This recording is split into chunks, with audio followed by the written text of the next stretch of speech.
প্রতিদিন নতুন নতুন ভালোবাসার গল্প পেতে আমাদের চ্যানেলটি সাবস্ক্রাইব করে বেল বাটনে ক্লিক করুন।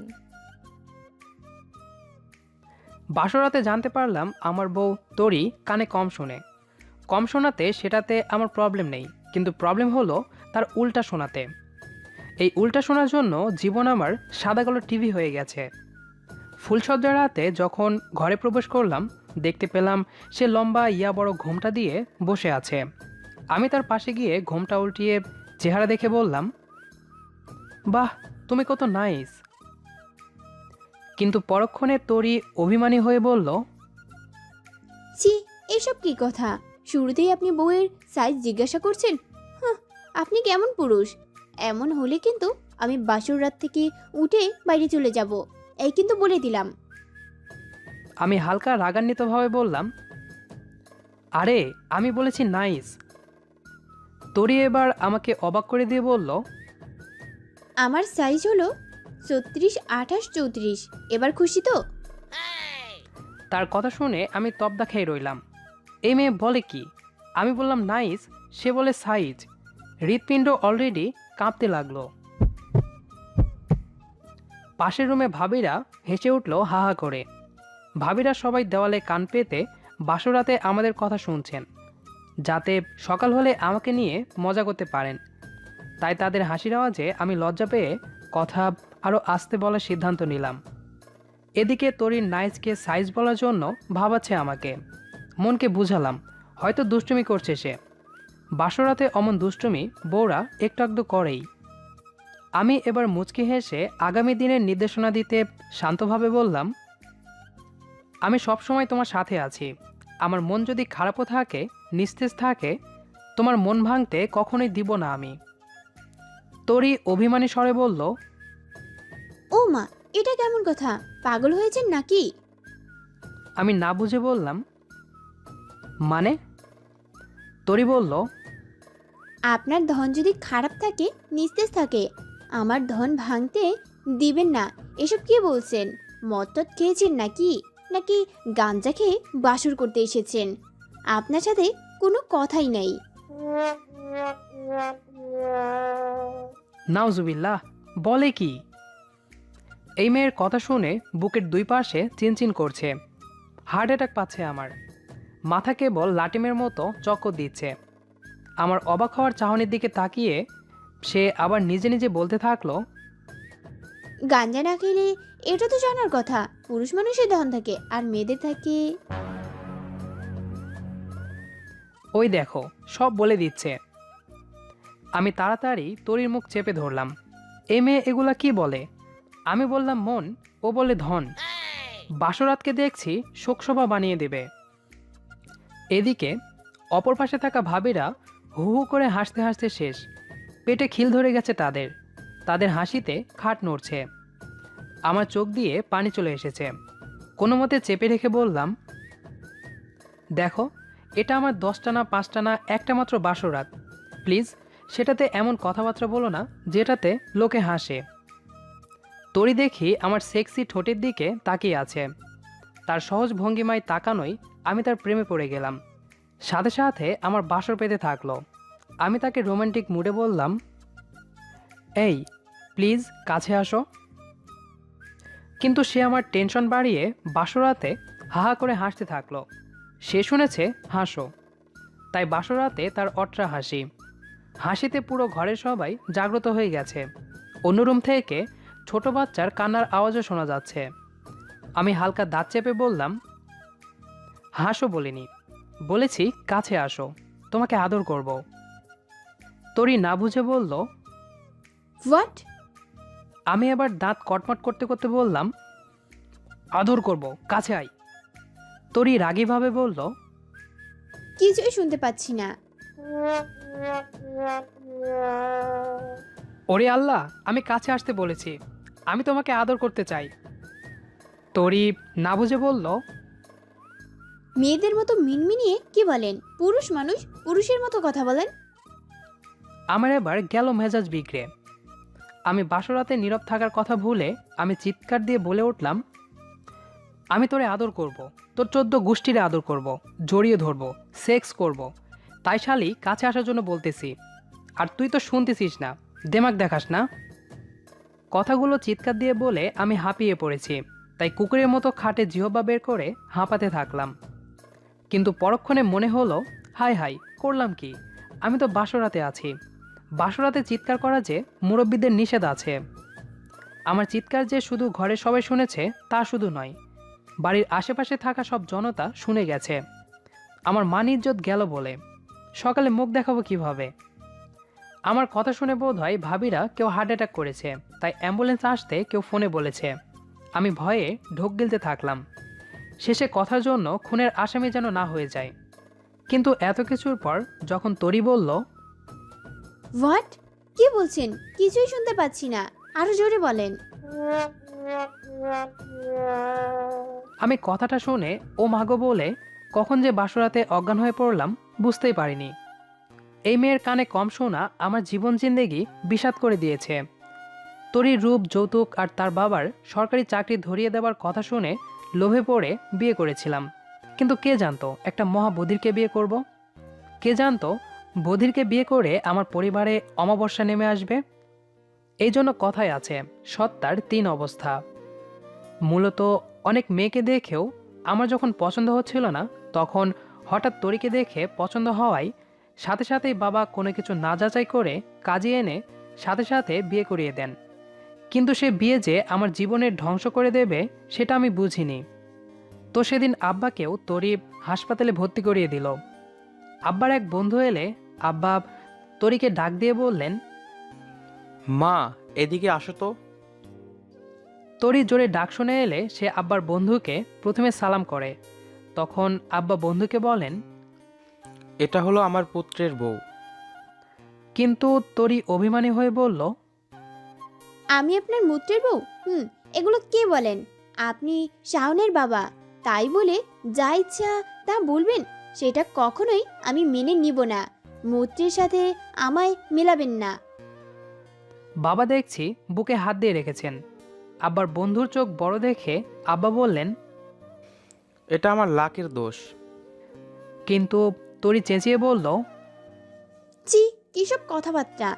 এটা আপনার ফাঁকের দোষ মানে? বৃদ্ধ বয়সে দেখছি বড়ই লুচু রয়ে গেছেন। বাবা ওর তার বন্ধু বুকে হাত দিয়ে নিচে পড়ে গেছেন, মুখ দিয়ে রক্ত বের হচ্ছে, বোধহয় বাঁচবেন না। আমি দৌড়ে গিয়ে তাদের দুজনে পাশে গেলাম। দুজনেই মৃগী রোগীদের মতো মাটিতে পা বাড়ি দিচ্ছে। শেষে তাদের দুজনকে হাসপাতালে নেওয়া হলো। একটুর জন্য বেঁচে গেলেন। এই মেয়ের কম শোনা আমার জন্য কাল হয়ে দাঁড়িয়েছে। সে কিছু তো শুনেই না, আবার যেটা শুনে সেটা উল্টা শুনে। লজ্জাও নেই, তাই যাতা বলে বসে।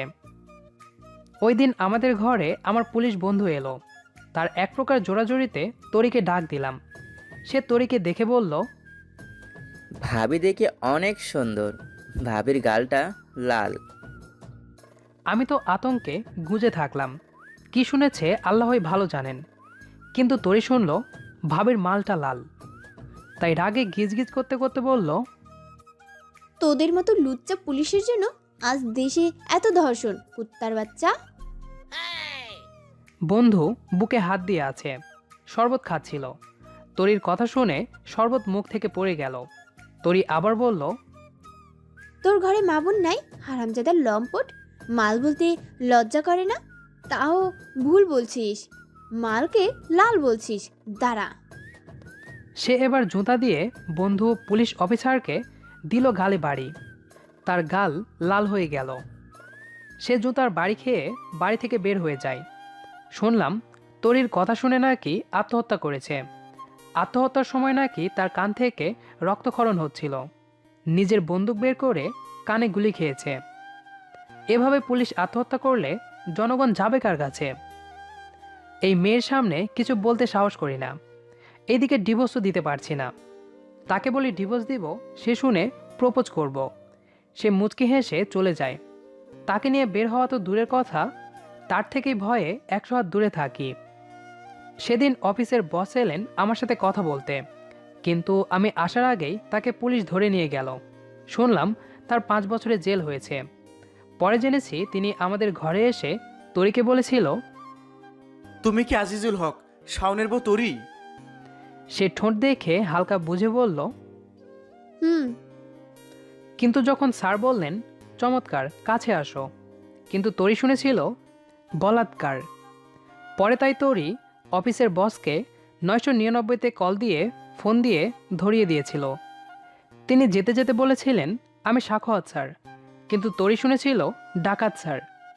বলাৎকারের পাশাপাশি ডাকাতি মামলাও দিয়েছিল তাকে। হাজতে স্যারের সে কি কান্না! হাইরে বেচারা! এই মেয়ে যেভাবে এগোচ্ছে মনে হচ্ছে পুরো দেশের সবাইকে হাসপাতাল ও থানায় পাঠিয়ে দেবে। কি যে করি একদম বুঝি না। এই মেয়েকে নিয়ে আমি শান্তিতেই থাকতে পারছি না। সেদিন তার কানের সমস্যার জন্য ডাক্তারের কাছে বাধ্য হয়ে তরিকে নিয়ে গেলাম। ডাক্তারকে বললাম, আপনি তরির যেটা ইচ্ছা সেটা পরীক্ষা করতে পারেন, কিন্তু খবরদার তার সামনে কোনো কথা বলা যাবে না, একদম চুপ থাকবেন।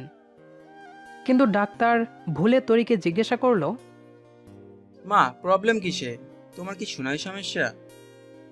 কিন্তু সে শুনল শোনায় সমস্যা। এমন জোরে ডাক্তারকে থাপ্পড় দিল যে ডাক্তার অজ্ঞান হয়ে কাত হয়ে গেছেন। জ্ঞান ফিরল কয়েক ঘন্টা পরে। কানের ডাক্তারের কানে সমস্যা হয়ে গেল। আমি বললাম, ভালো লাগছে এখন স্যার? কিন্তু ডাক্তার বলল, কালো কেন লাগবে, এখন তো দিন। আমি মনে মনে বললাম, শালা তো দেখছি নিজেই কালা হয়ে গেছে। তাড়াতাড়ি সেখান থেকে চলে এলাম। এই মেয়েকে নিয়ে কী যে করব বুঝতে পারছি না। তার পরিবারকে জানানো দরকার, তাই অভিযোগ দিতে তার বাবার কাছে গেলাম। তার বাবাকে বললাম, আপনার মেয়েকে নিয়ে আসেন, নইলে তরিকে খুন করব আমি। কিন্তু বাবা উত্তর দিল, হোয়াট? কিছু শুনছি না, আরো জোরে বলো। আমি মিনমিনিয়ে বললাম, শালা দেখছি নিজেই কালা। আমি উপায় অন্তর না দেখে শাশুড়িকে ডাক দিয়ে বললাম, মেয়েকে আনবেন নাকি মান হারাবেন? কিন্তু শাশুড়ি রোমান্টিক গান গেয়ে উঠল, তুমি যে আমার, ও গো তুমি যে আমার। হারামজাদি বাক্যটা শুনেছে মেয়েকে আনবেন নাকি গান গাইবেন। আমি নিজের গালে থাপ্পড় খেতে খেতে চলে এলাম। যার পরিবারে এমন সে তো এমন হবেই। কোন পাগলে যে বলল বিয়ে করতে? ডিভোর্স যে দেব সেই ক্ষুদর তো নেই। 20 লাখ টাকা কাবিন, যেগুলো দেওয়া আমার পক্ষে সম্ভব নয়। তাই সিদ্ধান্ত নিলাম ঘরে তরির সামনে পরিবারের সবাই কানে তোলা দিয়ে রাখব। বিষয়টা হাস্যকর হলেও এছাড়া আর উপায় নেই। কিছু শুনবই না, তাই কিছু হবেও না। এই প্রথম ঘরের বউয়ের ভয়ে কানে তোলা গুজে দিয়ে আছে কোনো পরিবার। আমরাও যেন বধির। যাক, এখন আর কোনো সমস্যা হচ্ছে না। আমরা হাতের ইশারায় সব কথাবার্তা বলতাম। শান্তিতেই জীবন এগোতে থাকলো। কিন্তু ওই দিন বাড়ির মালিক এসে সমস্যাটা আবার দেখা দিল। পরহেজগার বাড়ির মালিক। তিনি এসে সালাম দিয়ে তরিকে বললেন, তোমার ভাড়াটা বের করে দাও তো। কিন্তু তরি শুনল, তোমার ভাড়াটা বের করে দাও তো। এমন জোরে পরহেজগার চাচাকে থাপ্পড় দিল যে গাছের পাক পাখিও উঠতে থাকলো। আরও বলল, তোদের মতো বাড়ির মালিকদের জন্য ভালো ভাড়াটিয়া থাকতে পারে না। হুজুর সাজিস আরো হারামজাদা, যা এখান থেকে। চাচা গালে হাত দিয়ে কাঁদতে কাঁদতে নিজের বাড়িতেই ঝুলে আত্মহত্যা করলেন। চাচির সে কি কান্না! তার আত্মহত্যার পর মেজাজ আমার এতই বিগড়ে গেল যে সিদ্ধান্ত নিলাম তরিকে খুন করব। কারণ কেউ যদি তরিকে ফিস দিতে বলে তখন দেখা যাবে তাকে বিষ মিশিয়ে দেবে। না, এই মেয়েকে ঘরে আর রাখা যাবে না। তাকে সাজেক নিয়ে গিয়ে পাহাড়ের ওপর থেকে ধাক্কা দিয়ে রাতে মেরে ফেলে দেব। আমি বের করে দিলেও সে যার সাথে কথা বলবে তারও জীবন শেষ হয়ে যাবে। তার চেয়ে মেরে ফেলাই ভালো। তাই রাতের বাসে করে সাজেকে যাওয়ার জন্য রওনা দিলাম। বাসের জানালার পাশে বসলাম। আমার যখন ঠান্ডা লাগছিল সে আমার গায়ে নিজের গায়ের চাদর জড়িয়ে দিল। ভাবতে থাকলাম, আর সে কালা বা বধির না হলে সে পৃথিবীর সবচেয়ে ভালো স্ত্রী হতো। কিন্তু আমার যে কিছু করার নেই। এই সমাজের অসহায় মানুষকে তরির হাত থেকে বাঁচাতেই হবে। আমি যে আলোর দিশারি হয়ে এসেছি তাদের জন্য। আমি যে তাদের বেঁচে থাকার পথ প্রদর্শক। তার চোখে জল। সে হয়তো বুঝেছে তাকে আমি খুন করার জন্যই নিয়ে যাচ্ছি। কিন্তু সে হেসে না জানার মতো চলতে থাকলো। এমন মেয়ে সত্যি তুলনা হয় না। হয়তো সেও মেনে নিয়েছে তার মৃত্যু হওয়াই শ্রেয় বলে। তার কানে কম শোনার জন্য সে নিজেও বিরক্ত। খুব খারাপ লাগছে কেন যেন। পথ যত এগোচ্ছে ততই বিষণ্ণ হতে থাকলাম। হঠাৎ ধ্রাম করে একটা শব্দ হলো। বাস নষ্ট হয়ে গেল। কন্ট্রাক্টর বাইরে নামতেই মোটা রাইফেলের নল তার কানে ঠেকালো কেউ। ডাকাত। কালো ড্রেস পরিহিত সকলেই। সবাই বাসে প্রবেশ করলো।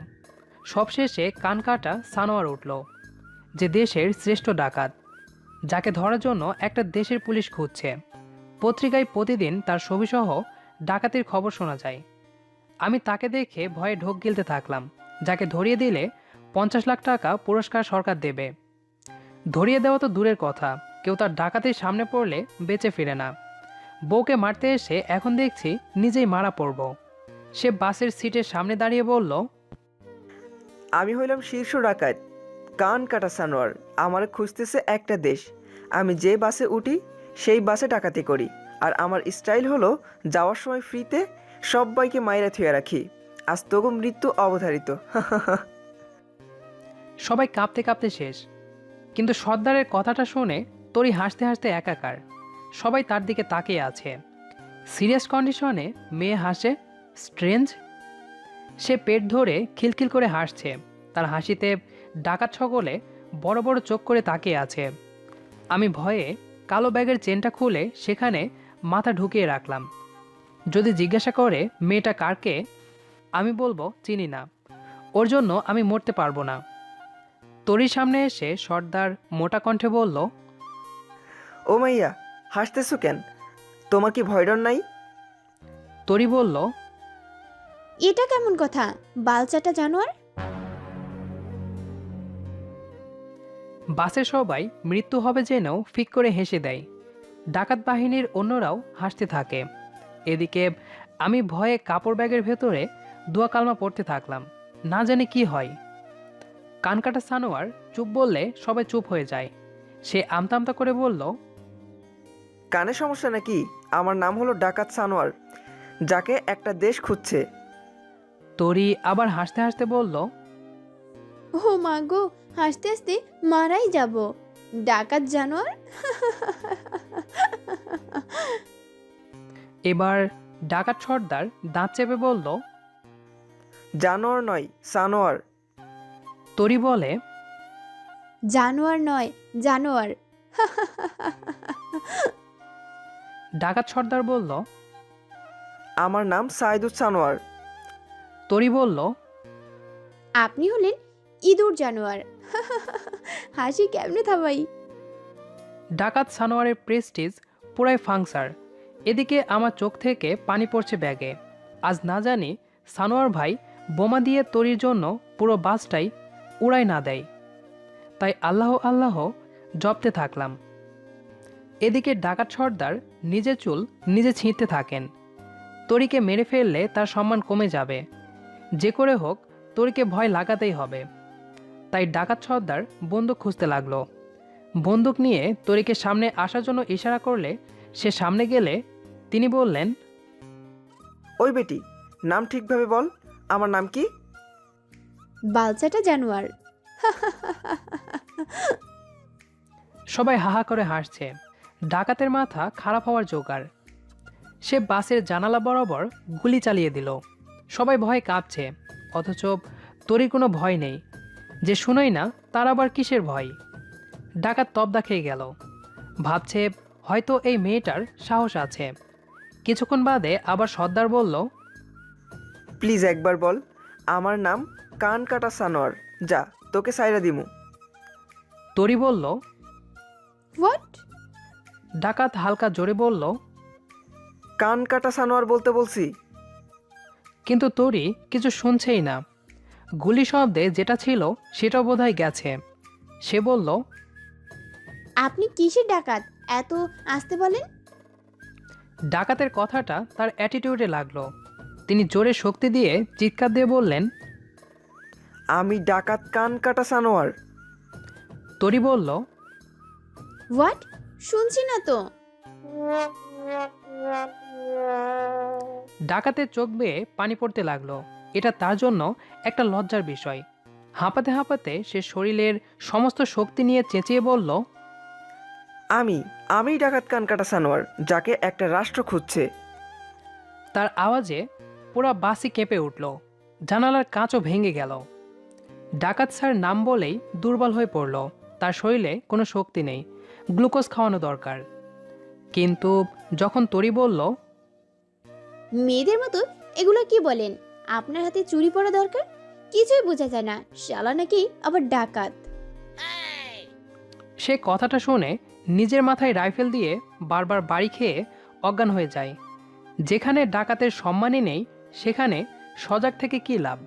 অন্য সদস্যরা ডাকাত সর্দারের দুঃখে অবিরত বিলাপ করে কাঁদতে থাকে। এদিকে ডাকাত সর্দারের চিৎকারে 1 কিলোমিটার দূরের থানা থেকে পুলিশ এসে কান্নারত অবস্থায় সবাইকে ধরে ফেলল। কানকাটা সানোয়ারকে অজ্ঞান অবস্থায় হাসপাতালে নেওয়া হলো। আমি ব্যাগ থেকে মাথা বের করলাম। ওমা, এ কি! তোরই সাহসিকতার জন্য সবাই তাকে ধন্যবাদ দিচ্ছে। যে মেয়ের উল্টা শোনার জন্য কয়েকজন মারা গেল, সে মেয়ের উল্টা শোনার জন্যই এক বাসের যাত্রীরা বেঁচে গেল। পৃথিবী বড়ই অদ্ভুত। আমি দৌড়ে গিয়ে কখন তাকে জড়িয়ে ধরলাম বুঝতে পারলাম না। বাসের সবাই আমাদের কান্নামাখা জড়িয়ে থাকার অপরূপ দৃশ্য দেখে হাততালি দিতে থাকলো। আমি তার চেহারার সামনে কথা ছাড়া ঠোঁট নাড়িয়ে বললাম, আই লাভ ইউ। তরিও বলল, আই লাভ ইউ টু।